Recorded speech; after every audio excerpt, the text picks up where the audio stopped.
세 번째 시간 하도록 하겠습니다. 우선 160페이지 보시게 되면 개발행위 허가 조건으로서 양가를 1번 찾으셨죠. 면적 요건과 관련되어 옆에 페이지 보시게 되면 동그라미 1번에 개발행위 허가 기준 면적으로서 기역부터 리얼까지 묶어놓습니다. 167페이지입니다. 167페이지의 첫 번째 박스 속에 동그라미 1번과 관련되어 기역부터 리얼까지 묶어 놓으시는데 지금 10,000, 35,000 이것은 신경 쓰지 마시고 미만이란 말만 봐주십시오. 이 이상이란 말 쓰게 된다면 도시군 계획사업 대상이고 미만이란 말 썼을 때 개발행위 허가 대상이 된다. 그렇게 파악해 주시는 겁니다. 그리고 한 장 넘기십니다. 반가로 이의 예외에 대해서는 지키시는 겁니다. 이런 건 보는 거 아닙니다. 그리고 양가로 2번 보게 되면 도시군 관리 계획 및 성장 관리 방안 내용에 어긋나지 아니할 것. 3번 도시군 계획 사업 시행에 지장 없을 것. 2번, 3번 묶어 놓습니다. 그리고 2, 3번 묶어 놓으셨다면 도시군 관리 계획만 추천 놓습니다. 168페이지 도시군 관리 계획만 추천 놓습니다. 도시군 관리 계획에 부합해야 됩니다. 그리고 양갈 3번에 도시군 계획 사업 시행에 지장 없을 것 찾으셨죠. 내용 잠깐 확인하십니다. 특광시군은 개발행위 허가, 변경 허가하려면 개발행위가 도시군 계획 사업의 시행에 지장 주는지에 관해 해당 지역에 시행하는 도시군 계획 사업의 시행자 의견 들어야 한다. 시행자 동그라미 놓습니다. 시행자 의견 청취 필요하다. 그렇게만 하나 확인해 놓습니다. 그리고 4번, 5번 묶어 놓습니다. 주변 환경, 환경 동그라미 놓습니다. 경관과의 조화, 경관 동그라미 놓습니다. 그리고 5번 기반설의 연동, 기반설 추천 놓습니다. 그래서 4번, 5번은 기환경입니다.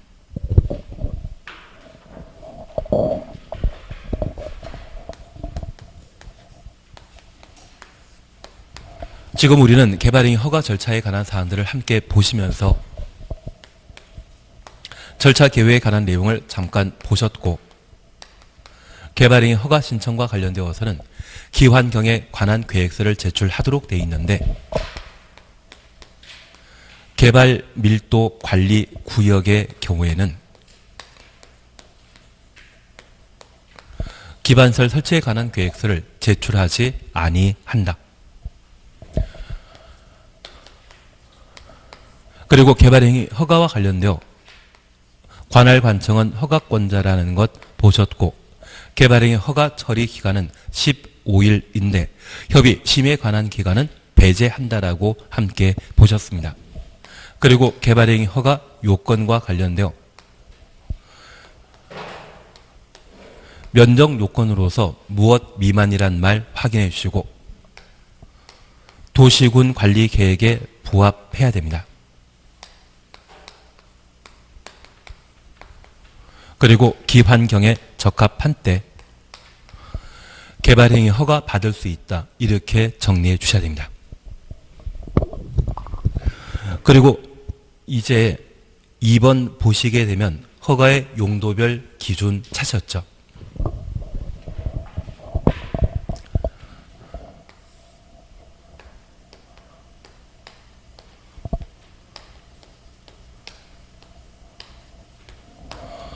우리가 잠깐 확인해 주실 것이 있습니다. 개발행위 허가 신청 받았을 때 허가권자는 저 세 가지 요건을 토대로 개발행위 허가 여부를 결정하도록 되어 있습니다.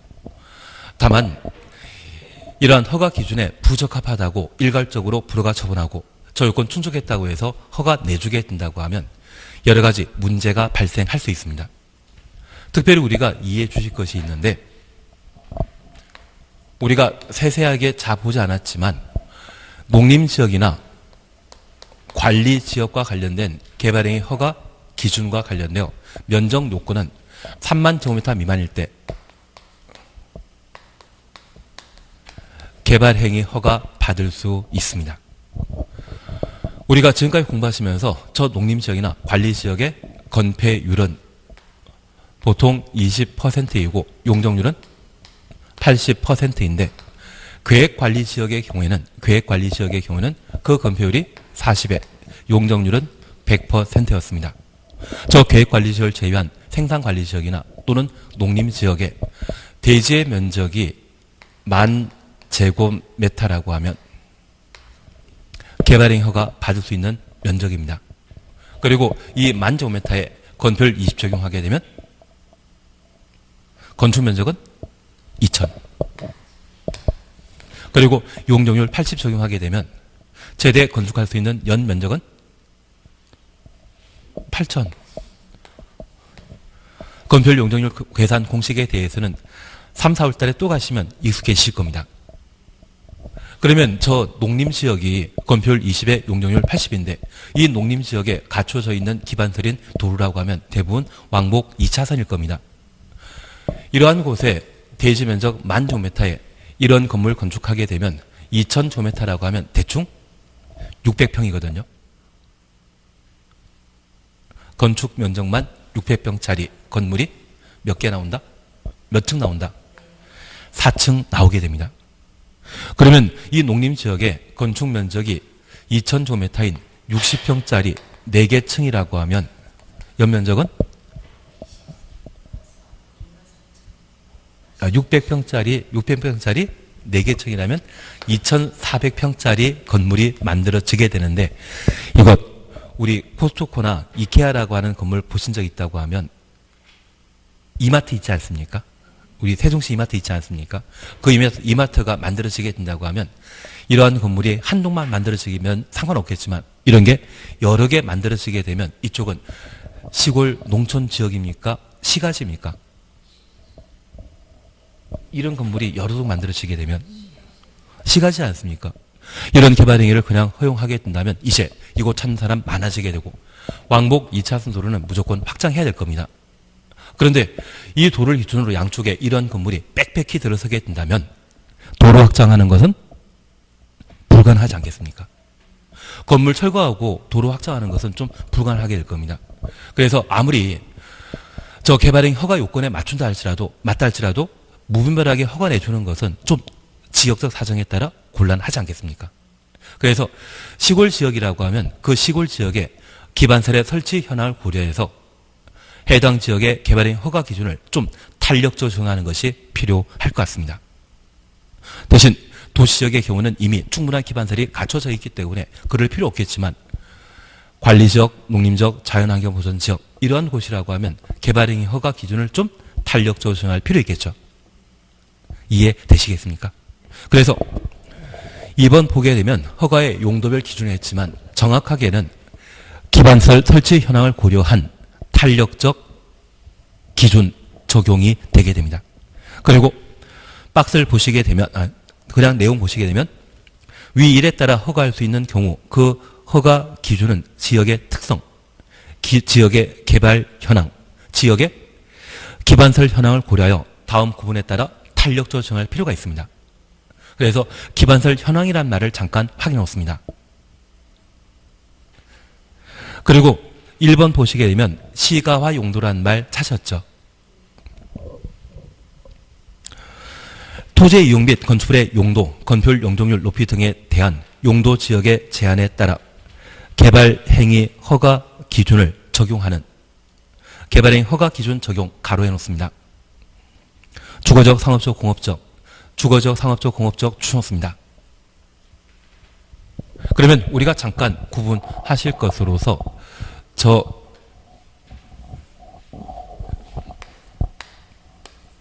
개발행위 허가 기준을 법에 정해놓은 대로 일률적으로 적용하는 것이 아니라 지역의 개발 현황이나 기반설 설치 현황을 고려하여 탄력적으로 적용하는 것으로서 현재 용도 지역이 주거지역, 상업지역, 공업지역이라면 얘를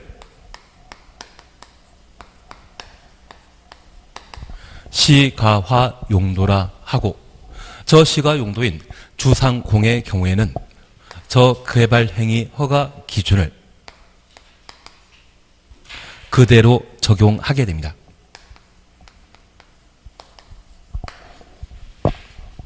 그래서 면적 요건과 도시군관리 계획에 부합하는지 기환경에 적합한지 그 기준을 그대로 적용하는 것이 주상공. 주상공을 뭐라 한다? 시가화 용도랍니다. 저 시가 용도의 경우는 개발행위 허가 기준을 그대로 적용하도록 되어 있습니다. 그리고 두 번째입니다. 유보용도 찾으셨죠? 도시계획위원회 심의 동그라미 놓습니다. 도시계획위원회 심의 동그라미 해놓습니다. 심의 통하여 개발행위 허가 기준 가로 해놓습니다. 강화 또는 완화요. 강화 또는 완화 추천했습니다. 적용할 수 있는 계획관리지역, 생산관리지역, 자연녹지지역, 계획관리지역부터 자연녹지지역까지 줄쳐뒀습니다. 얘를 시험 볼 때까지 우리 교재 편제와 달리 자개생이라고 기억해 놓습니다. 그러면 우리가 잠깐 기억하실 것이 있습니다. 자연녹지지역이라는 말 들어본 적이 있고 저 자연녹지지역 뒤에는 생산녹지지역이라는 게 있습니다. 보전녹지지역이라는 게 있습니다. 그리고 관리지역은 계획관리지역과 생산관리지역, 보전관리지역으로 각각 구분하고 있는데 교재 순서대로 계생자라 기억하시게 되면 이 계획관리지역 뒤에 생산관리지역, 이 생산관리지역이 생산녹지역으로 착각하는 경우가 있습니다. 그래서 좀 힘드시지만 교재 순서와 달리 자개생이라 기억하신다면 자연녹지지역 다음에 계획관리지역 그리고 생 나왔다고 하면 저때 생산은 생산녹지지역이겠습니까? 생산관리지역이겠습니까? 자개생이라고 하면 계획관리지역 뒤면 얘는 생산녹지지역이겠습니까? 생산관리지역이겠습니까? 생산관리지역. 그렇게 자개생이라 기억하시고 이 자개생을 법에서는 유보용도라 표현하게 되는데 이 유보용도의 경우는 도시계획위원회 심의 거쳐 개발행위 허가 기준을 강화하거나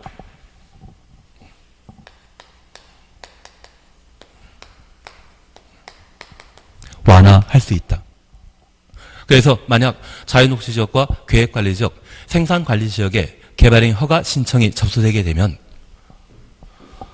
어떤 면적 미만이지 않습니까? 어떤 면적 미만이지 않았습니까? 그 미만과 관련되어 이곳에 기반설이 충분히 갖춰졌다고 하면 그 개발행위 허가 기준을 풀어줄 수 있다는 이야기고요. 기반설이 왕복 2차순도로밖에 없고 전기 수시설이 아예 설치되지 않는 자개생에 해당되게 된다면 개발행위 허가 기준을 강화시킴으로써 만들 수 있는 건물 규모를 대폭 축소시키겠다는 이야기입니다. 이해되시겠습니까? 주상공의 경우에는 이미 충분한 기반설이 갖춰진 상태이기 때문에 개발행위 허가 기준을 그대로 적용하는 반면 유보용도에 해당되는 자개생의 경우는 도시계획위원회 심의 절차를 거쳐 개발행위 허가 기준을 강화시키거나 완화시킬 수 있다. 이해되시겠습니까? 그리고 3번 보전용도입니다. 도시계획위원회 심의 통해 심의 동그라미 놓습니다. 개발행위 허가 기준을 강화하여 강화 동그라미 놓습니다. 완화란 말 따로 없습니다. 적용할 수 있는 보전관리지역부터 생산녹지지역까지 가로만 해놓습니다. 그런데 우리가 잠깐 이해하실 것은 주상공은 무엇이다? 시가용도이고 자개생은 무엇이다? 유보용도입니다. 저 6가지 용도지역을 제외한 나머지 용도지역, 그 나머지 용도지역은 모두 보전용도이고 도시계획위원회 심의 거쳐 개발행위 허가 기준을 오직 뭐만? 강화만 할 수 있습니다. 그러면 주거적, 상업적, 공업적, 주상공과 자개생을 제외한 나머지 용도지역이라면 보통 자연환경 보전지역이나 농림지역이거든요. 이러한 곳이라고 하면 기반설 충분하다? 없다. 시골 농촌마을 가보시게 되면 전기 소유설이 아예 없는 그런 지역도 있지 않습니까? 그런 지역에 개발행위 허가 기준을 그대로 접목하게 된다고 하면 해당 지역에 도로, 전기, 수도 없는 상태에서 대지 면적이 10,000제곱미터라고 하면 건축 면적이 2,000제곱미터인 4층짜리 건물 만들어지게 됩니다. 전기 수도 사용량 좀 많지 않겠습니까? 해당 지역의 전기 수도 공급이 부족한 상태에서 그러한 건물이 계속 우후죽순으로 만들어지게 된다고 하면 해당 지역 주민들은 기반시설 부족 때문에 많은 곤란을 겪게 될 겁니다. 그런 보전 용도에 해당되는 곳이라면 기존의 개발행 허가 기준을 그대로 적용하는 것이 아니라 도시계획위원회 심의 거쳐 오직 뭐만? 강화만 할 수 있는 겁니다. 그러면 우리가 잠깐 챙길 것은 주상공의 경우는 심의 절차와 관련되어 강화나 적용하는 거 아니죠. 그냥 그대로 적용한다는 것 기억하시고 자개생을 뭐라 한다?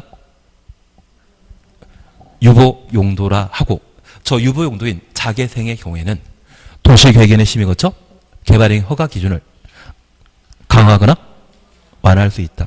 그래서 시험에 자연 녹지 지역에 대해서는 도시계획위원회 심의 거쳐 개발행 허가 기준을 강화 또는 완화할 수 있다. 이 질문 나오면 맞는 겁니다. 생산 녹지 지역에 개발행 허가 기준에 대해서는 도시계획위원회 심의 거쳐 강화 또는 완화할 수 있다. 자개생만 강화 완화라는 말을 붙여주게 됩니다. 제가 이렇게 강조 드리는 이유는 옆에 성장관리 방안이 작년에 시험에 나왔거든요. 작년 개정사항으로 작년에 바로 시험에 냈는데 이 성장관리 방안이 과거 23회 때 시험에 한번 나오고 몇 년 동안 연락 두드렸습니다. 그래서 재작년에는 아예 수업도 별로 대충 하고 말아버렸는데 작년에 개정된 사항이 있기 때문에 그때 수업 했고 그게 바로 시험에 나오더라고요. 그러면 한 6년 전에 출제위원 하시던 분이 이번에 또 시험위원으로 위촉됐다는 이야기거든요. 그래서 마음엔 들지 않지만 한 23회 때 주변에 기출문제가 있다고 하면 그 기출문제와 관련되어 시험에 나올 것들이 발생하게 된 겁니다. 그중에 우리는 개발행 허가 기준을 일률적으로 적용하는 것이 원칙이지만 용도 지역의 특성에 따라 탄력적으로 적용할 수 있다는 것 이해하시겠습니까? 주상권을 뭐라 한다? 시가용도. 자개생을 뭐라 한다? 유용도. 그 밖의 용도를 보전 용도라 표현한다는 것 구분하시고 특히 도시계획위원회 심의 거쳐 기준을 강화 또는 완화하는 것은 유용도. 강화만 하는 것은 보전 용도. 그것 잡아주시는 게 여기입니다. 하셔야 됩니다. 그리고 169페이지 성장관리 방안이라는 말 찾으셨는데 사실 얘보다는 조건보호가를 먼저 보셔야 되지만 조건보호가는 교재 편제상 뒤에 있기 때문에 뒤로 보시고 먼저 성장관리 방안부터 보십니다. 성장관리 방안은 작년에 시험에 나왔기 때문에 올해 나온다 안 나온다? 예, 안 나온다가 정답입니다. 사실은.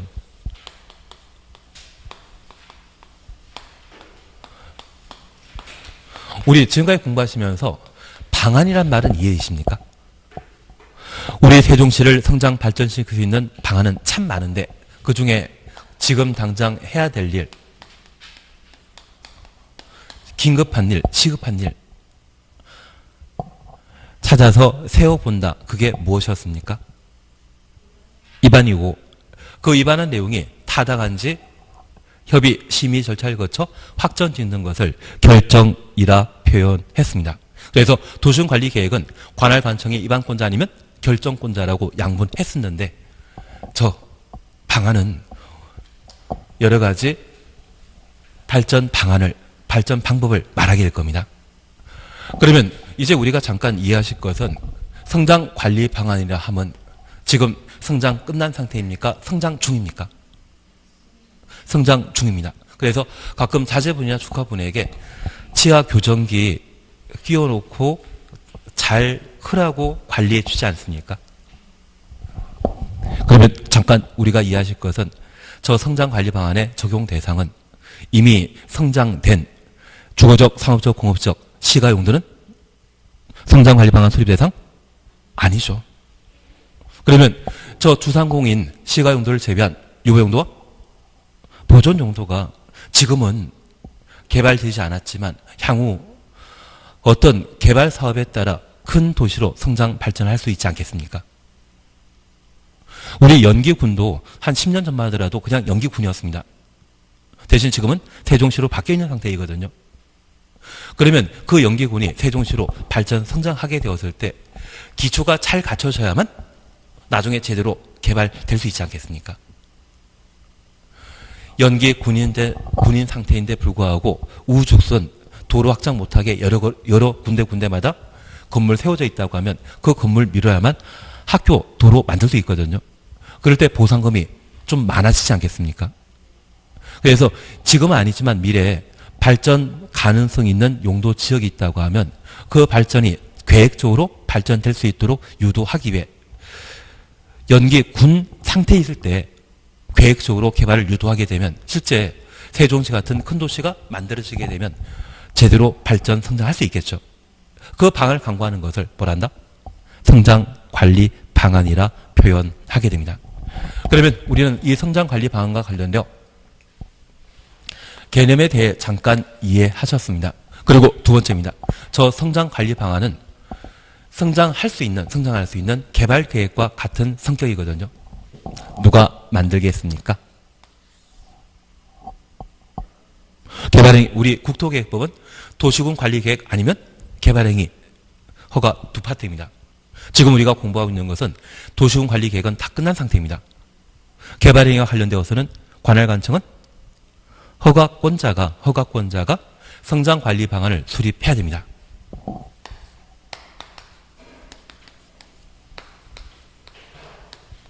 그러면 성장관리 방안 수립 대상은 중산공인 시가용들은 성장관리 방안 수립 대상이다 아니다? 아닙니다. 저쪽은 다 이미 성장한 곳이고요. 미래에 성장할 수 있는 유보 용도와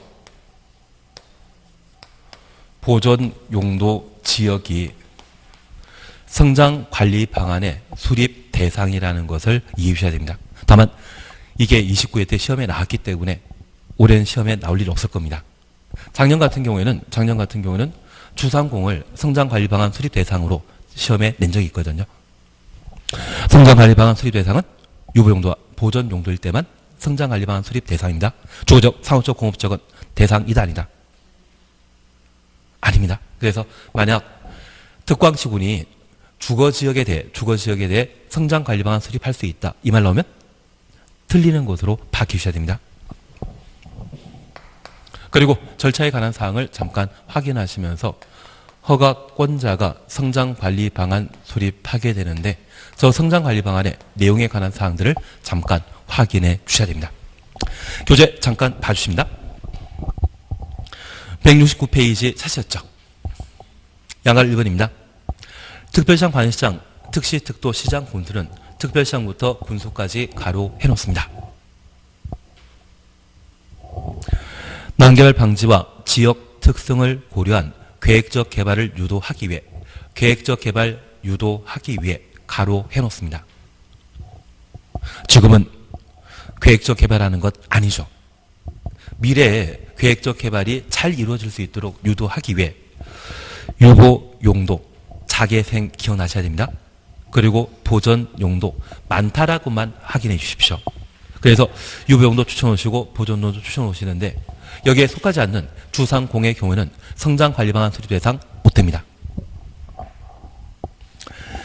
개발이 발생 가능성이 높은 다음 하나에 해당되는 지역을 대상으로 기반설의 설치, 변경, 건축물 용도 등에 관한 관리 방안을 수립할 수 있다라고 되어 있는데 우리 교재는 법과 시행령을 동시에 접목해서 이런 표현을 마련해놨습니다.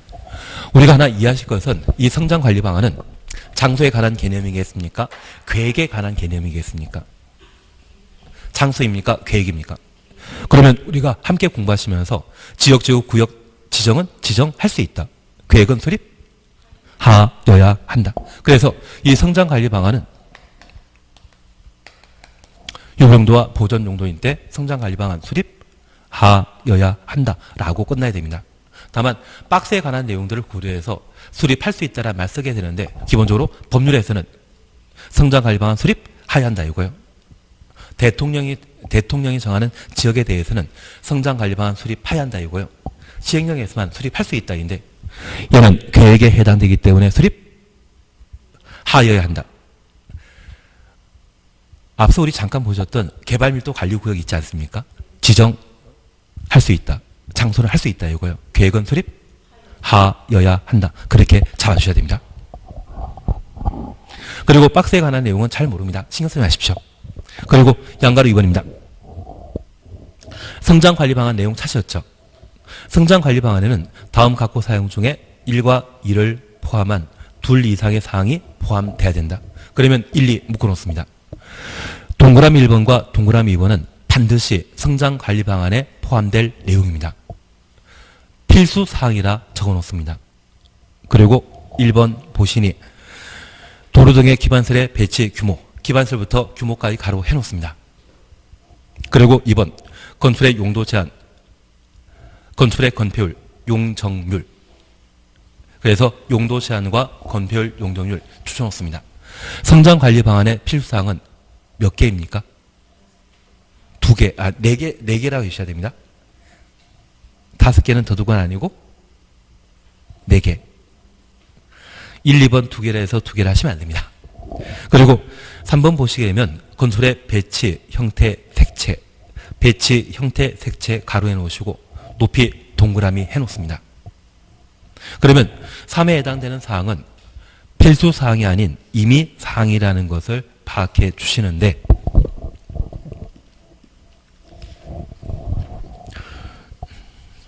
제가 다른 데도 물어보면 다들 답변 안 하셔가지고 지구 단위 계획 가셔야 됩니다. 예, 지구 단위 계획. 120페이지 봐주십시오. 120페이지 봐주십니다. 120페이지 보시게 되면 제3절 지구 단위 계획 찾으셨죠? 여기 지구 단위 계획은 지구 단위 계획 구역에 3년 이내 수립될 행정계획을 지구 단위 계획이라 하고 이 지구 단위 계획에는 3과 5 사항을 포함한 둘 이상의 사항이 포함되어야 한다. 그래서 3번에 기반설의 배치 규모라는 말 가로되어 있지 않으십니까? 그리고 5번에 건설의 용도 제한, 건폐율, 용적률, 그리고 높이가 있습니다. 그래서 우리가 잠깐 구분하실 것은 이쪽은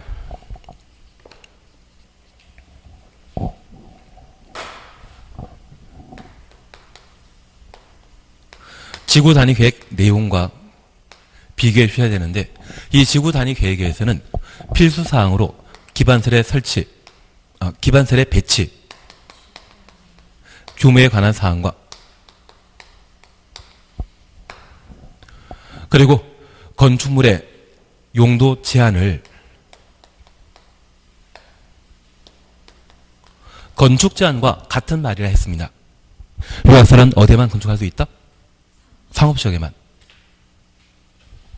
그리고 건물 건축하게 되면 건물의 크기를 좌우하는 것으로서 건폐율, 용적률, 높이 제한을 지구 단위 계획에 반드시 포함할 5개 필수 사항이라 했는데 여기 성장관리 방안에는 기반설의 배치 규모에 관한 사항과 건축 제한과 건폐율, 용적률에 관한 사항을 필수 내용으로 정해 놓고 있습니다. 그리고 배형 3건이란 말 기억나십니까? 배형 3건, 배치, 형태, 색채. 지구 단위 계획에는 건축선을 임의적 사항으로 정해놨지만 이 성장관리 방안에는 건축선에 의한 건축 제한 없습니다. 건축선 아예 빠져 있고 지구 단위 계획의 필수사항이었던 높이가 성장관리 방안에서는 필수사항이다, 임의사항이다. 임의사항이 되게 됩니다. 그래서 성장관리 방안에 있어서 필수사항은 몇 개? 4개라는 것 잡아 놓으시면서 우리 건축 제한과 건폐율, 용적률은 용도 지역이 지정되었을 때 행위 제한이었죠. 용도 지역 지정되면 적용되는 행위 제한. 그 행위 제한을 이 성장관리 방안에서는 따로 마련하도록 되어 있습니다. 높이는 임의사항으로 빠져 있다는 것 확인해 주시는 게 여기입니다. 그래서 29회 때 얘가 시험에 나왔다고 하면 30회 때 이 부분이 다시 반복되게 되면 내용을 시험에 내게 됩니다. 다음 중 성장관리 방안에 필수사항 아닌 거 찾으라고 하면 이 4개 깔아놓고 아마 높이나 배형 3건을 시험에 내게 될 겁니다. 성장관리 방안의 필요사항은 몇 개이다? 4개. 지구단위 계획은 5개. 그 차이점 잡아주시는 게 여기입니다. 시험 나올 건 뻔합니다. 뻔한데 우리가 좀 반복하고 어느 정도 이해하시게 되면 쉽게 답을 맞춰갈 수 있을 겁니다. 그거 잡아주시는 게 이쪽입니다. 예, 그래서 성장관리 방안과 관련되어 그 정도 보시고 참고는 진짜 참고만 하셔야 됩니다. 수립 절차는 그냥 건너뛰어도 상관없습니다. 참고는 진짜 참고만 해주실 거죠. 예, 그리고 170페이지의 개발행 허가 절차와 관련되어서는 앞서 함께 보셨고 바로 174페이지를 봐주십니다. 174페이지 찾으셨죠?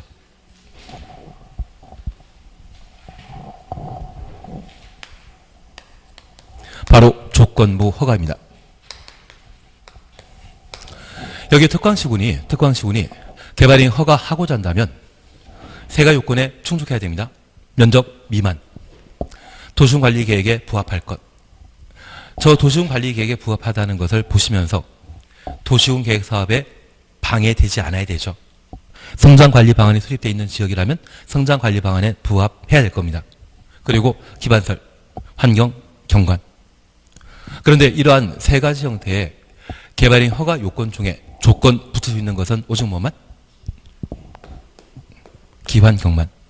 면적 요건과 도시군 관리 계획에 부적합하다면 아예 불허가 처분하는 것이지 조건부가 대상 아닙니다. 그리고 두 번째 우리 기억하실 것은 만약 민간이 조건부 허가 받았다고 하면 돈 내야 되지 않습니까? 그 돈을 뭐라 한다? 이행보증금이라 표현하게 됩니다. 만약 저 이행보증금은 조건 이행하게 되면 허가권자가 꿀꺽 해야 되겠습니까? 돌려줘야 되겠습니까? 돌려줘야 될 겁니다. 언제 돌려주는지 그것만 잡아주시면 됩니다. 이행보증의 반환은 준공금사 마친 때 반환하도록 되어 있습니다. 조건 이행했다고 바로 반환하는 것이 아니라 개발행위가 모두 완료되었다면 확인받아야 되지 않습니까? 그 확인하는 절차가 뭐다? 준공금사입니다. 준공금사 마친 때 이행보증금을 반환하도록 되어 있습니다. 거기까지만 되신다면 아무 문제 없습니다. 그래서 174페이지 보시면 4. 조건부허가 찾으셨죠. 양가로 1번입니다. 특광시군은 개발행위 허가하는 경우 대통령령이 정하는 바에 따라 개발행위에 따른 기반설부터 가로 해놓습니다. 설치, 그 용지의 확보, 위해 방지, 환경오염 방지, 경관, 조경까지 가로 해놓습니다. 이걸 기환경이라 할 겁니다. 조치할 것을 조건으로 개발행위 허가할 수 있고 조건 붙일 때는 미리 개발행위 허가 신청한 자의 의견 들어야 된다. 신청한 자의 의견 줄쳐놓습니다. 제가 하나 이야기 드린 것으로서 저 개발행위 허가와 관련되어 의견 청취가 몇 번 있다? 3번 있다 말드렸습니다. 이게 하여튼 참고사항으로 봐주십니다.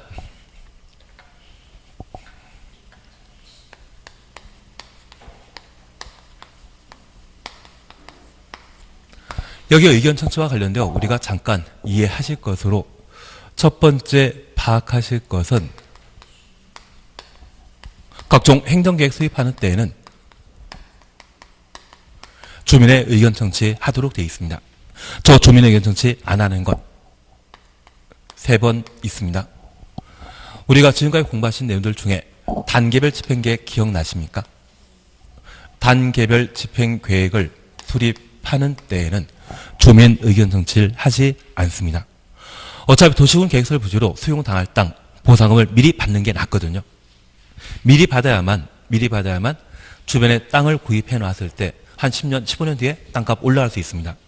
대신 15년 뒤에 도시군 계획설 사업한다고 그제서야 보상을 지급하게 되면 주변 땅값은 올라갈 만큼 다 올라간 상태에서 그 돈 가지고 어디 쓸 데가 없거든요.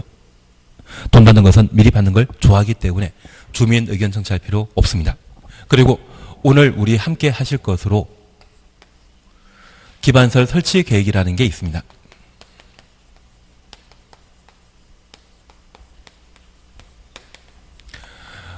그리고 도시개발법을 공부하시면 저 도시개발법에도 실시계획이라는 게 나옵니다.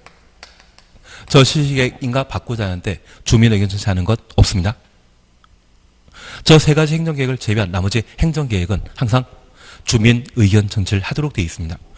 방금 공부하셨던 성장관리 방안은 계획에 관한 내용이거든요. 저 성장관리 방안 수립할 때 주민 의견 청취 한다 안 한다? 합니다. 계획이면 모두 주민 의견 청취 하도록 되어 있습니다. 그리고 주민 의견 청취 방법은 공청회 아니면 공람 절차입니다. 공람 절차는 공고, 열람의 준말입니다. 공청회 몇 번? 3번입니다. 광역도시계획과 도시군기본계획 수립 시에 그리고 도시개발법에 도시개발구역의 단위면적이 100만 이상이면 공람 절차 거친 후 공청회 개최해야 됩니다. 나머지는 다 공람 절차를 채택하게 됩니다. 그리고 이 공람 기간은 14일 전에 미리 공고하도록 되어 있습니다. 그래서 다다음 주에 수업을 약간 더 길게 하면 안 되죠. 알겠습니다. 14일 전에 공고하려고 했는데 잘 안 될 것 같습니다. 그냥 기본만 하고 가도록 하겠습니다. 예, 그리고 저 열람기간이 30일짜리가 딱 3개 있습니다. 열람기간 30일짜리는 도정법에서만 나온다는 걸 잡아주셔야 됩니다. 그리고 두 번째입니다. 하급 행정청에게 의견 청취하도록 되어 있습니다.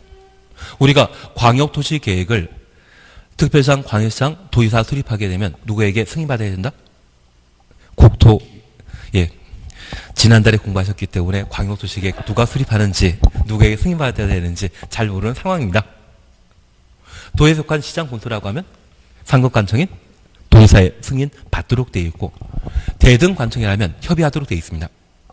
상급관청이 하급관청의 의견 수렴하고자 한다면 그때는 의견 청취하도록 되어 있습니다. 그리고 이제 개발 행위와 관련되어서만 등장하는 3가지가 있습니다. 여기에 개발 행위 허가와 관련되어서는 주민 의견 청취 한다 안 한다? 안 합니다. 내 집 만드는데 하급관청, 특광시군이 관할청이거든요. 국토계획법에 특광시군보다 낮은 행정청이 있다 없다? 없습니다. 구청장은 있다 없다? 개발행위 파트, 아니, 국토계획법 파트에서는 도시군 단위로 집행하기 때문에 특광시군이 가장 낮은 행정청이지 그 밑에 구청장 등장하는 거 아닙니다. 그래서 개발행위 허가 절차와 관련되어 뭐 구청장 의견 듣고 허가한다 이런 이야기도 말도 안 되는 이야기입니다. 조면 의견 듣는 것도 아닙니다. 그러면 첫 번째 우리 봐주실 것은 저 도시군 계획설 사업이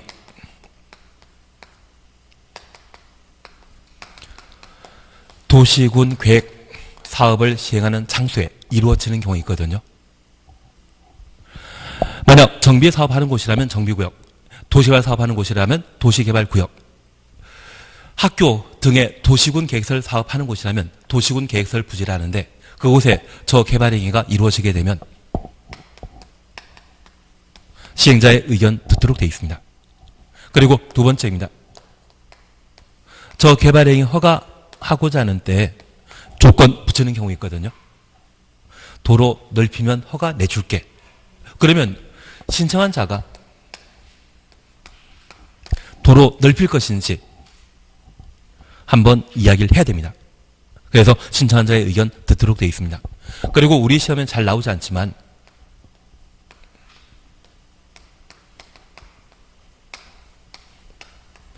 공공시설 귀속에 관한 문제가 있습니다. 우리 세종시에 아파트를 신규 분양하다 보면 가끔 학교를 함께 만드는 경우가 있거든요. 그리고 그 학교를 만들게 된다고 하면 학교는 선생님이 계셔야만 학교 기능을 할 수 있지 않겠습니까? 그래서 공공시설을 만들게 되면 이를 취득할 수 있는 관리청, 학교라면 어디겠습니까?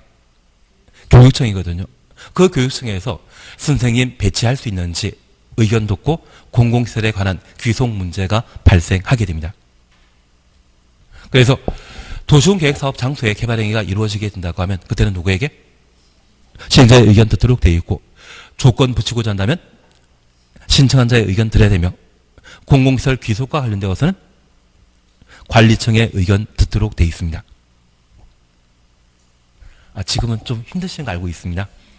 다만 여기 개발행위 허가 절차와 관련된 의견 정치에 가장 큰 게 주민 의견 정치 있다 없다. 내가 살 집 만드는데 동네 사람들 다 의견 듣고 집 짓는다는 것은 좀 말도 안 되지 않습니까? 그래서 개발행위 허가 절차에 주민 의견 정치는 없다라는 것을 잡아주시고, 시험에 내겠다고 하면 보통 2개를 시험에 자주 출제하고 있습니다. 도시군 계획사업과 관련되어서는 시행자, 조건부 허가 시에는 신청한 자의 의견 들을 것, 그렇게만 해주십니다. 그래서 조건부와 관련된 사항을 우리가 함께 보시면서 여기까지는 봐주셔야 됩니다. 그리고 2번 이행보증금입니다. 누가 내겠습니까?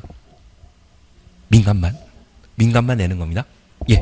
그러면 우리 잠깐 확인하실 것으로서 예치 대상과 관련되어 단서 찾으셨죠? 박스 바로 위에. 다만 다음 각호 하나에 해당되는 경우는 이행보증금을 예치하게 할 수 없다.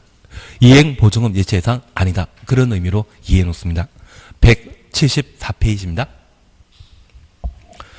174페이지 보시게 되면 1번 국가지방자치단체 보셨고, 2번 공공기관이란 말 찾았습니다.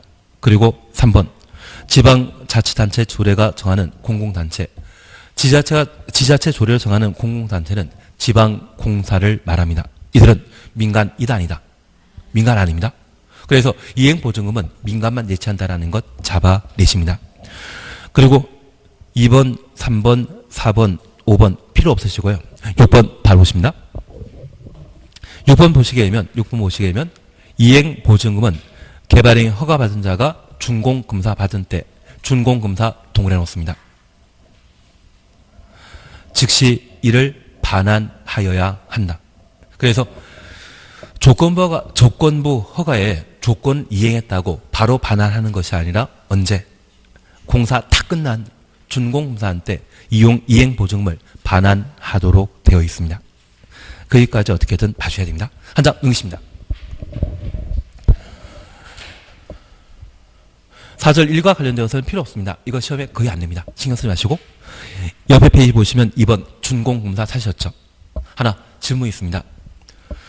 토지 분할에 대한 개발행위 마친 자는 준공검사 받아야 된다.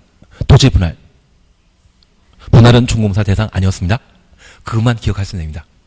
예, 그래서 양가 1번 검사 대상과 관련되어 다음 개발행위 허가 받은 자는 그 개발행위 마치면 특별시장, 광역시장, 시장, 군수에 준공검사 받아야 된다. 한 장 넘기시니 박스 속에 1, 2, 3 차셨죠?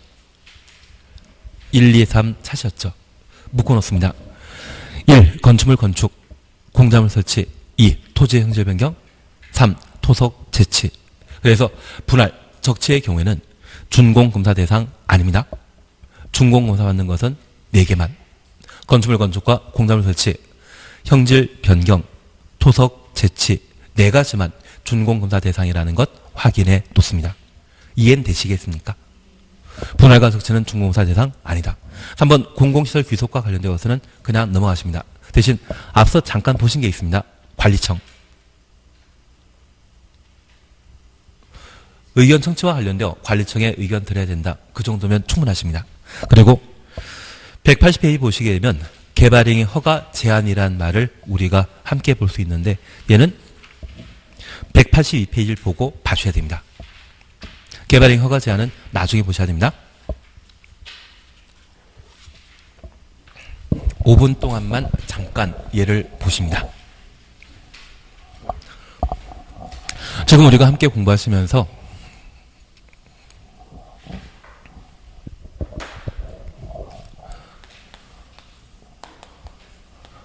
개발행위 허가제를 함께 보셨습니다. 여기 개발행위 허가제는 공익사업이다, 사익사업이다. 사익사업, 규모 크다, 작다. 작다. 그래서 공익사업이고 큰 도시군 계획사업에 저촉되는 행위를 모두 개발행위 허가 대상으로 삼고 있습니다. 이러한 개발행위를 하고자 한다고 하면 내가 살 집 짓는 것이거든요. 그래서 우리가 알고 계시길, 우리 세종시에 종합병원이 만들어지거나 시청 건물이 만들어지게 되면 걔는 도시군 계획사업에 따라 건물이 만들어진 것이고요. 내가 살 집을 만들게 된다고 하면 걔는 기반설이다 아니다. 아니지 않습니까? 그게 개발행위에 해당되게 됩니다. 그리고 이러한 개발행위와 관련되어 대상과 절차에 관한 사항을 함께 살펴보셨습니다. 왜 개발이 허가받아야 되는지 취지를 이해하셨다고 하면 허가 없이 할 수 있는 것 최소 4개는 기억하고 계셔야 됩니다. 표정 보니 기억이 안 납니다.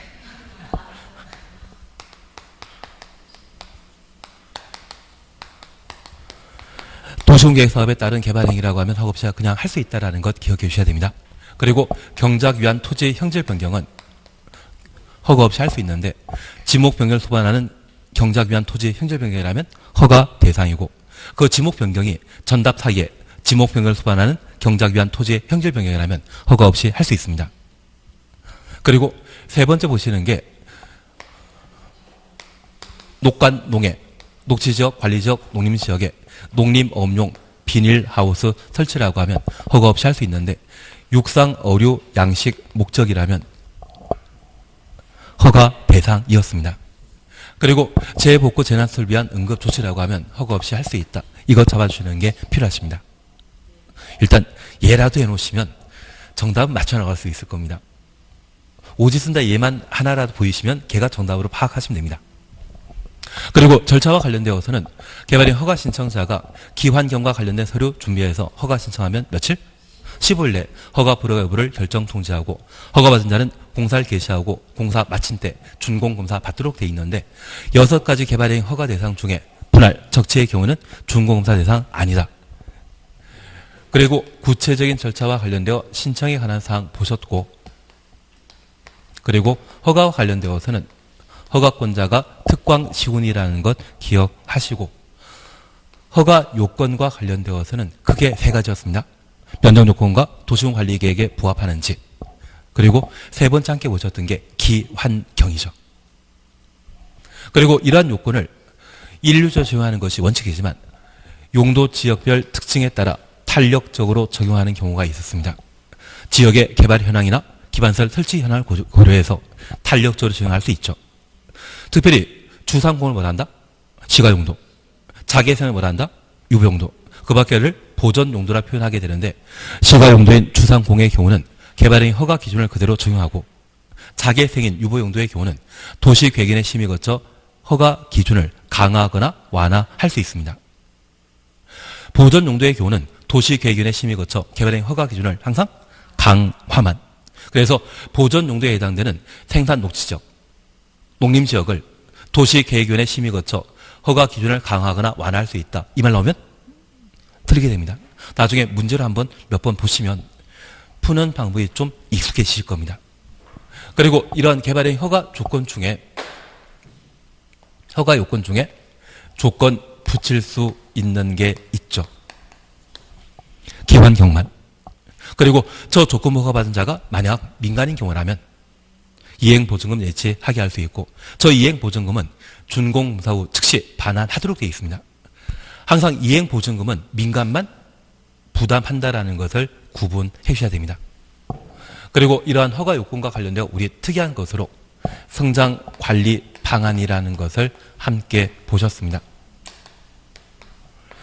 장래 성장할 수 있는 지역이 성장관리 방안의 수립 대상이라는 것 기억하시는데 그 대상은 유보용도와 보존용도입니다.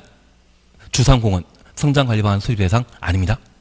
그리고 수립 절차와 관련되어서는 허가권자 수립한다라는 것 기억하시고 그 내용에 있어서 필사항은 4개, 기반설, 건축제한, 건폐율, 용적률, 높이 등은 모두 임의사항이라는 것 잡아주시는 겁니다. 그러시면 되실 것 같은데요. 준공검사는 이미 한번 하셨고